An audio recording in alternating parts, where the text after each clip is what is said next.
বিশ্বাস করতে পারেন এখন সকাল 6টা বাজে। এই সকাল 6টার সময় আমি ভোর 5টার সময় উঠে রান্না বান্না করে চা ফা খেয়ে আমি কাজে চলে এলাম। সকাল 6টা বাজছে। আমার সাথে আরও জন এসেছে, তারা নিচে আছে। আর কেন আমি তাদের সামনে কথা বলি, তারা হাসে। আর সাইড থেকেও আমাকে একজন দেখছে, তাও হাসছে।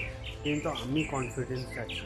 বাংলার যেরকম অবস্থা হয়েছে, দেখো মমতা ব্যানার্জি ইডিতে রেট ফেলিয়েছে, তারপর মমতা ব্যানার্জি শুনে সেখানে চলে গিয়েছে, ইডির সামনে ফাইল বার করে নিয়েছে। আর তুমি কেন পারবে না ভাই? মানে চেষ্টা করো ভাই, সব সম্ভব আছে। তুমি যদি চেষ্টা করো। মমতা ব্যানার্জি কী থেকে কী ছিল একটা, আজকে সে বাংলার মেয়ে হয়ে দাঁড়িয়েছে ভাই। যে মোদি চা বেচতো, সে আজকে মানে ইন্ডিয়াটাকে চালাচ্ছে। তুমি কেন পারবে না ভাই?